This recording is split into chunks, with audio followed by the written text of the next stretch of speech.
about cheating. Because my particular stance on cheating, yeah, you can forgive, yeah, you can move on. I'm not that individual. I'm not the individual that is going to be very forgiving, and I don't want my wife to be no forgiving, no second chances. No, I have one chance to keep her trust. That's it. What's going on, my good people? Welcome back to Roller Clip TV podcast. Today we're going to be talking about the wonderful, wonderful subject of divorce. I've been wanting to do this podcast for a good minute, but I've been busy, and I really want to take my time with this one because I think it's I specifically want to talk about divorce within the Christian context or Christianity or being a Christian, because I feel like we Christians struggle the most with this particular topic because you don't want to die, sin, and go to hell. Basically, at least that's how I grew. That was my background growing up in the church. Also, I got a copyright strike today, y'all. For a short I did actually that I have. Anyway, so I'm saying that to say. Let me slow down. I'm a little bit upset. I got a copyright strike today, and I feel like the company's called Storytime that gave me the strike because I used a 60-second video. They own it. I found out that they posted it 6 years ago. Had no clue that they even own the video. Nevertheless, I emailed them. So when you get a copyright strike, you got 90 days. You got to go to some type of school, take some classes with YouTube, which I already did. Now you got to wait 90 days, or you can email them. I emailed them to see if they could remove the strike. These mofos told me that I had to give them $544.92.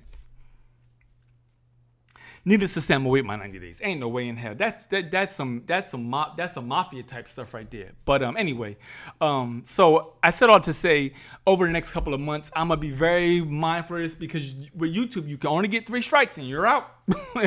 YouTube don't play that where you 1 strike, 2 strikes, 3 strikes, and I found out they will delete every video, shut your channel down like you never existed, like I am legend.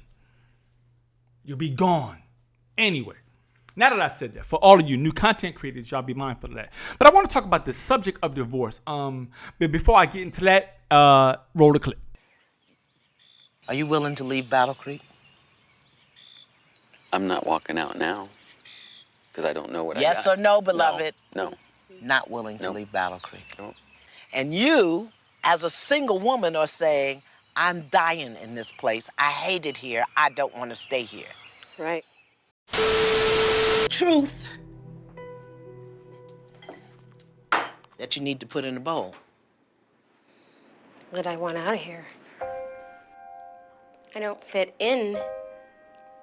Look at them. Look at these 3 men that you have jerked around. Tell the truth. I love you, but I'm dying here. So yeah, let me start this conversation by saying this, y'all. I have my wife and I have both have had subject exes. For those of you who don't know what that means, I've explained what it means.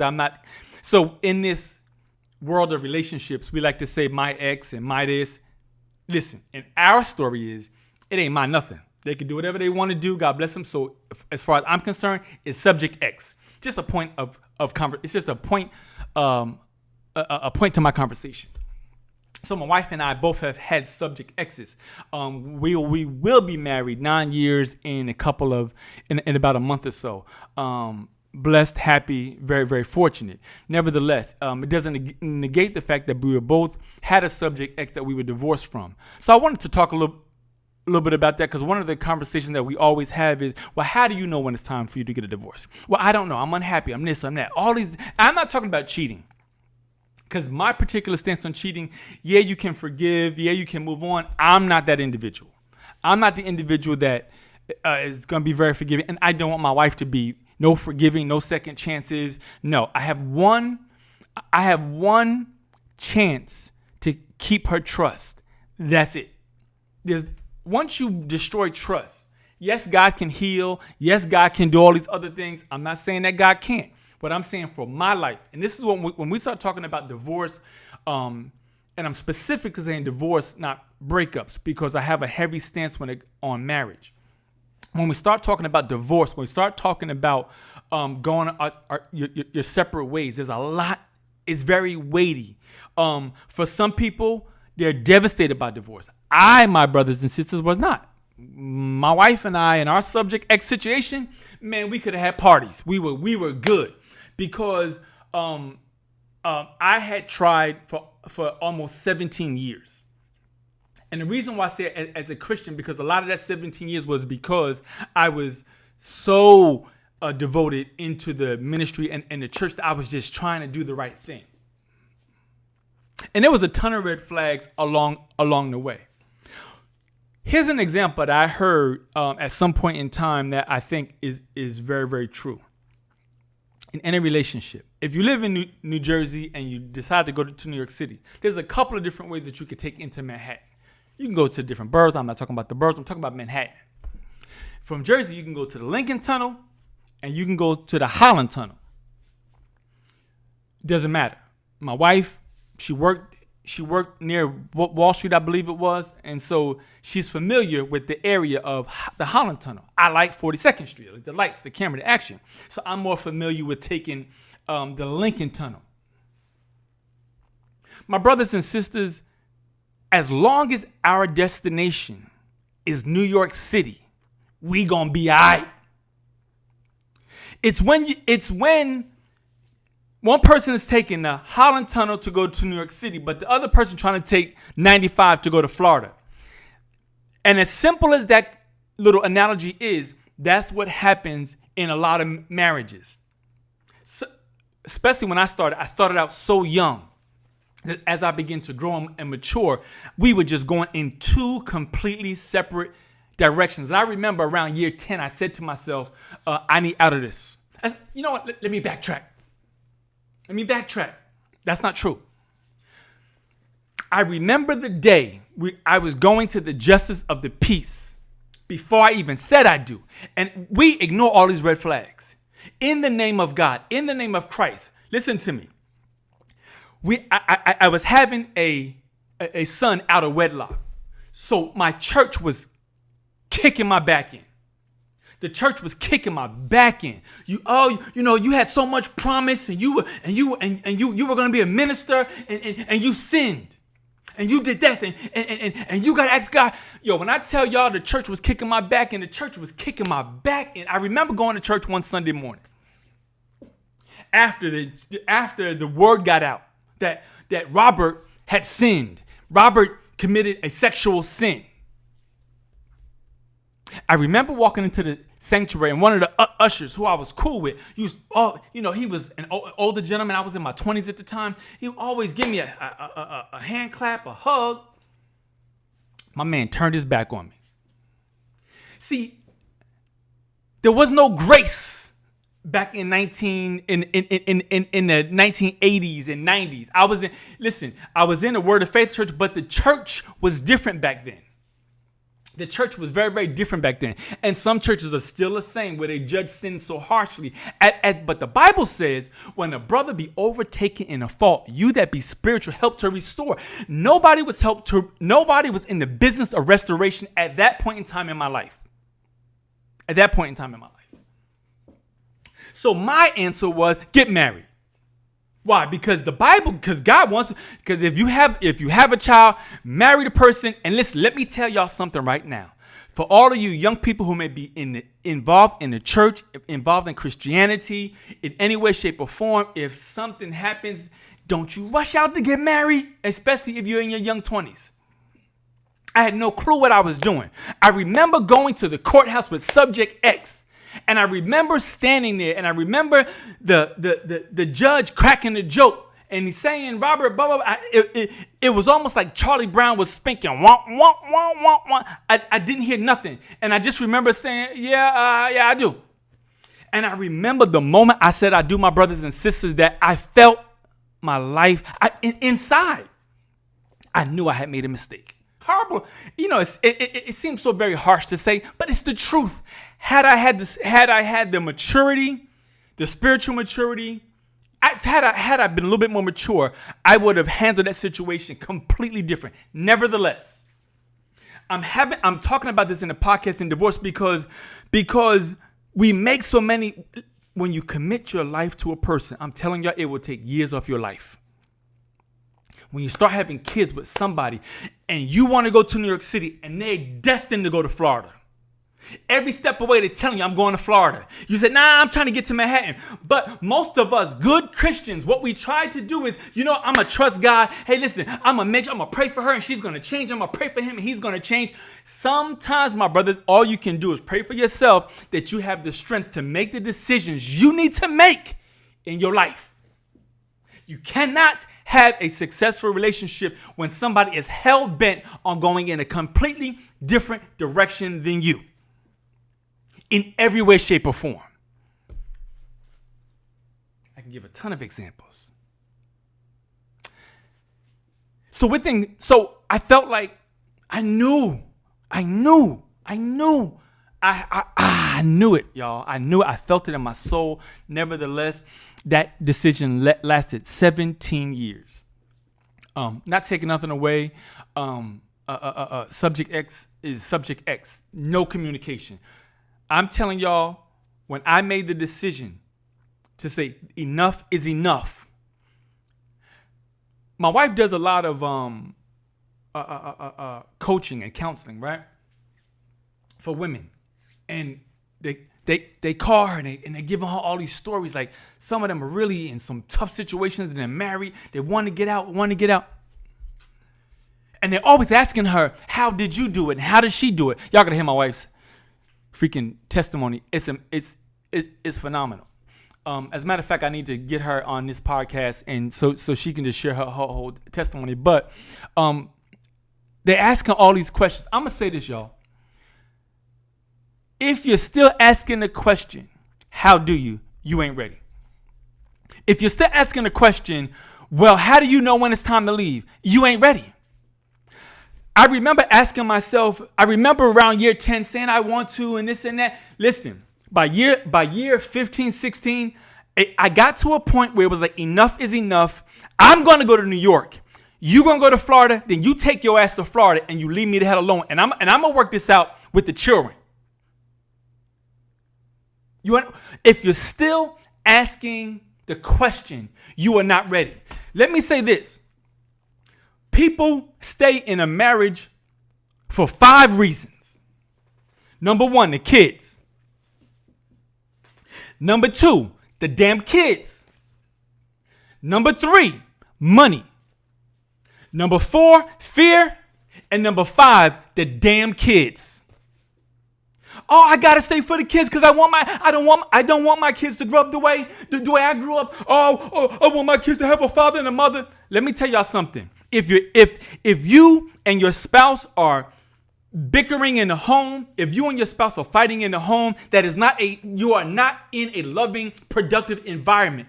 What the stuff that's getting deposited inside of the kids is more detrimental than you going your separate ways. Having the kids see me being so toxic towards subject X over a period of time, that shit wasn't, I'm sorry, y'all. My bad. I'm getting emotional. That wasn't good. There was no glory in that. There was no God in that. No. It would have been more glorious to be more mature to say, hey, look, let's sit down as adults. Let's work this out so that the kids can have a different outcome. Most of the time in marriages, that's not the case. Most of the time, that's not the case. Especially when emotions and feelings get so involved. 99% of the time, the kids become pawns in this game of tug and war. Like mommy, like daddy, like mommy, like daddy. And that's just wrong. So staying in a situation for the children ain't got nothing to do with God. God forgave. God forgives. God forgives. God doesn't want you to be a punching bag. God didn't want me to be a punching bag. He gets no delight. That's not growth. That's not edification. When somebody is abusing you over and over, taking advantage of you, destroying your name, your character to everybody. My wife went to a ministry with Subject X back in the day, and she tells me these stories that you know, me and her had this commonality where we talk about the past in our church days, and it's like every time we went to church, people were like, "Oh, I'm praying for y'all," and we're like, "Don't pray for y'all because this ain't me. I know what I want. I know what I'm trying to do. I'm putting my best foot forward. I'm trying my best." In every relationship, how do you know when it's time to go your separate ways? When one person is going to New York and the other person is hell-bent on going in a completely different direction. When there's no, it takes two individuals to compromise and to sacrifice to build a marriage to be successful. My wife and I, our marriage is problem-free. Y'all not gonna believe me when I say this. Our marriage is, Jay-Z said I got 99 problems, but ain't one. We ain't even got 99 problems. We got issues that we're working on every single day. I have habits that I'm working on every single day. My wife has a hurt that she has overcome every single day. And we have had these conversations, and it's like, no, I love you and I love you. We are still both committed to going to New York City. Now, she is gracious enough to have the faith and the patience to allow me to develop and grow. But she's mindful and she's watching to make sure I'm growing, and vice versa. As long as both people are willing to work out the issues and we're going, listen, let me be clear about this. I'm not talking about somebody coming home saying, "I'm tired of this, I'm tired of that, I'm tired of this," and the other person goes, "Well, can't we just work this out?" That's not what I'm talking about. "Oh, well, I'm so sorry. I want to just I want to just do better." That's not what I'm talking about. What I'm talking about is year one. I was a yeller. Listen, I had so much trauma from the Subject X situation that I damn near was abusing my wife mentally and emotionally. And she said, and she almost listen, we were both going to New York, but she was like, "Look, I'm going to this tunnel and I don't see you in the tunnel." Every once in a while, it's like you just putting your car in reverse and going back out the tunnel. What gives? I thought we were going to build this. But I had so much hurt and trauma. And that's a whole nother freaking podcast. Dating and getting married after 45. That's a whole nother subject. But I was. But I said, I'm committed. And so I began to read and listen and do other things because I'm like, and now my wife will bring certain things up to me that I used to flip out over back in the day, and now I just don't. Why? Because I ain't going nowhere. Me and her, my wife and I are on the same path, the same trek, but we have different habits, we have different skill sets to get us, but we're still going to the same destination. And that's what's important, that we have these conversations and that we're committed to working. As long as you have that, you can overcome the money stuff. You can overcome the controversy on how we discipline the kids, as long as you're mature enough to say, "Hey, look, we gonna work this out." That's not when you jump ship. When you jump ship is 10 years into a situation. I'm busting my ass, and the other person refuses to lift up a pinky to earn 5 cents. And now after a decade, the story gets turned, well, literally, I'm not going to work. I absolutely refuse to. Because men should do X, Y, and Z. That's a conversation you have in marriage. That's a conversation that in marriage you have. No one just, you know what? Real quick, back in the day, my mother and my stepfather got divorced. Right? This dude came home one day because he had some ish going on. And he said, came home, literally told my mother, "I'm moving to South Carolina." Out of the blue. No warning. No warning. New York City, Florida. Now, so they went their separate ways for a while. They got back together. My mother eventually went to South Carolina. That's possible. They got remarried, rededicated, and blah, blah, blah. Got on the same page, and she eventually went. She redirected her life and went. Sometimes that happens. But in most cases, when you move on from an individual, you move on. I moved on.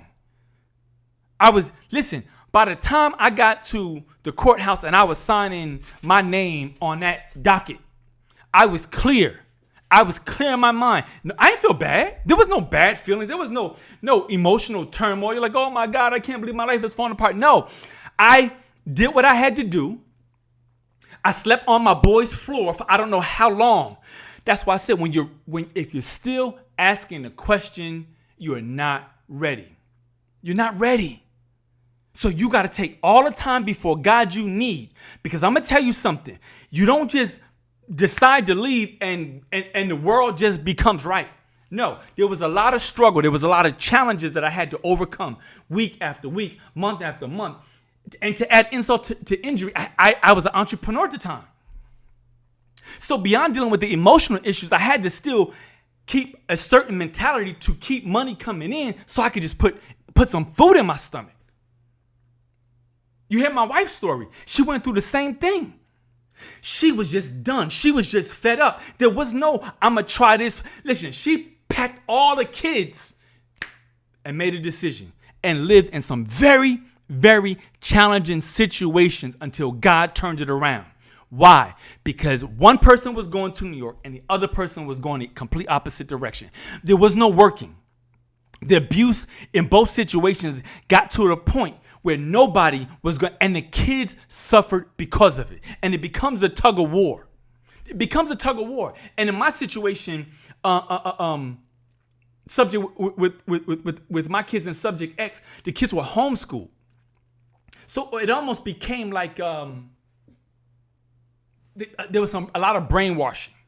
A lot of brainwashing. For years, there was a lot of underhandedness that was going on. I remember a situation, I think I shared this in a different video, but for this topic, and I'm trying to add context because when we start talking about divorce is a very weighty topic because you're going your separate way. And I see a lot of people who go through divorce and they're still scrolling their ex's social media pages. Why? Why?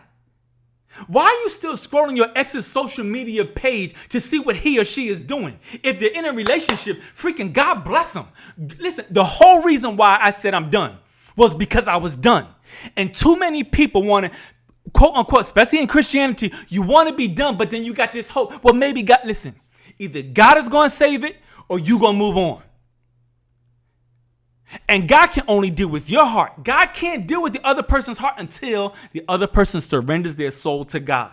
And that's 100. So in my situation, there was a lot of brainwashing.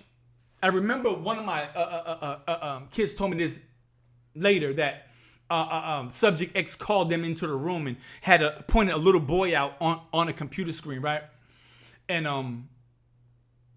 And said to them, doesn't he look like your father? What the hell? Why would you? And I'm talking about little kids, like 12 and under. That's some brainwashing. And again, talking about divorce, there's so many different little nuances. When a person is narcissistic in a relationship, when a person is toxic in a marriage, the kids are destroyed. There's a point in time where, I left and I had to separate and nobody wanted to talk to me. Nobody wanted to deal with me. Why? Because of all the brainwashing. Guess what? I had to take it on the chin. I wasn't running back and forth to court. I knew what I had to do. Listen, for me personally, brothers, I'm not the guy who's going to be taking somebody back. As a matter of fact, when I left, I only left with the clothes on my back. Because I was done. I ain't trying to make my kids' life, I wasn't trying to make the kids' life more uncomfortable than what it already is going to be. I knew it. All the TVs, camera, only thing I left with was the clothes, and I had to trust God. Listen, I bless my wife today because my wife has sacrificed for me. You understand what I'm saying? And when we start talking about, you cannot talk about marriage or divorce without talking about sacrifice, because it's nothing but sacrifice and forgiveness. You said, well, how come you can't just forgive through a divorce? I'm not talking about that kind of forgiveness.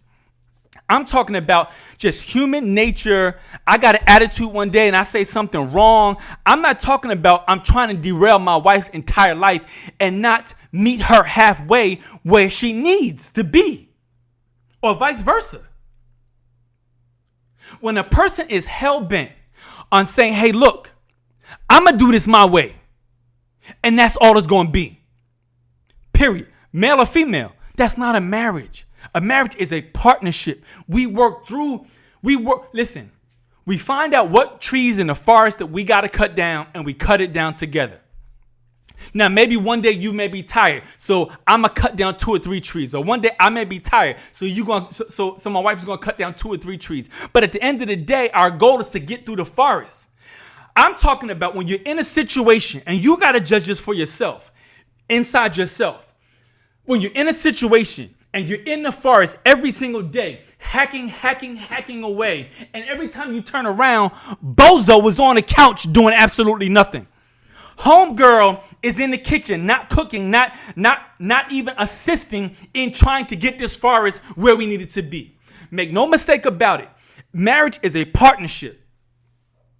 Marriage is a partnership. It is a partnership. Hey, baby. My baby's here. Come here, boo-boo.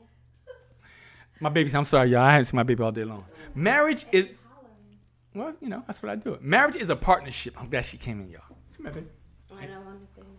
Huh? I don't want to say nothing. It's okay. Want to say hi real quick? No? Say hi real quick. Go ahead, I'm going to mess you up. No, you're not. I'm good. I'm almost done. Hi real quick. Love you. Marriage is a partnership. It's working. I'll make your dinner now. Okay, love. No, boo, I'm coming. Marriage is a partnership, and you work on it every single day, over and over and over and over and over. When we start talking about divorce and going our separate ways, I'm going to tell you that God forgives. Don't sit in a situation living under guilt in an emotionally, spiritually, physically abusive relationship. No, the answers just don't come right away. Yeah, things take some time and planning. I get all that. But the thing in your heart, you got to make that decision. You got to say, my wife said this to me. She said, honey, I knew it was time for me to go when I looked into my future and I saw my kids' futures, and that wasn't the future I wanted for them. I didn't want them to grow up in a toxic environment. I wanted them, she says, I knew there was real love out there and real marriage out there. And I was going to find it. Come hell or high water. Now we've been married 9 years. But she said when she looked in her future, that wasn't what she wanted for herself or her kids. She wanted love, life, happiness, joy, a partner who helps, pulls their weight, loves. We sacrifice together. There's a union. That's why it's a union, a camaraderie, a nucleus. It's our planet. And it's a very challenging decision. And in the Christian world, sometimes we sit and we suffer way too long because of quote unquote religion. Anyway, I hope this helped y'all. I can really go on and on and on because it was 17 years of, unfortunately, even for the kids, it was just moments of smiling. I guess, they were kids, so they were kids. But it wouldn't have been my desire because I wanted to go to New York City. You can't go there by listen, when you're in a situation like that, you feel like you're pulling dead weight. You feel like you're pulling dead weight. When you feel like you're pulling dead weight, it's a problem. And until that individual wants to change and get on the same page to grow and build together, it's not a damn thing you could do about it. Ain't nothing you could do about it, y'all. So be guilt-free.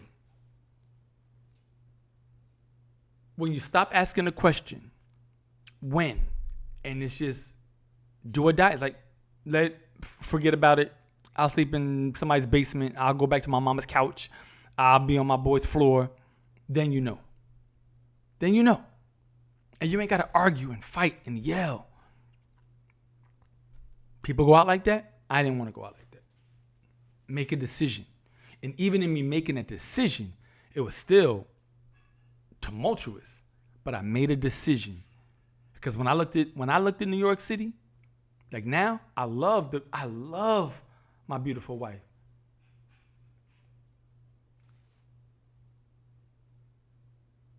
With all my heart, soul, and strength. And we are both going in the same direction. And that's what matters. Let me know what y'all think about this one, y'all. I pray for you. I pray for the situation you're going through, male and female, because this ain't easy. This conversation is not easy in no way, shape, or form. I just try to give you principles and say I understand, and these are different things that you need to be mindful of. You need to be mindful of these things. Anyway, I'll check y'all in the next one. All right, peace. Got something to say. Hey! You got something to say. Hey! We all got something to say. Hey!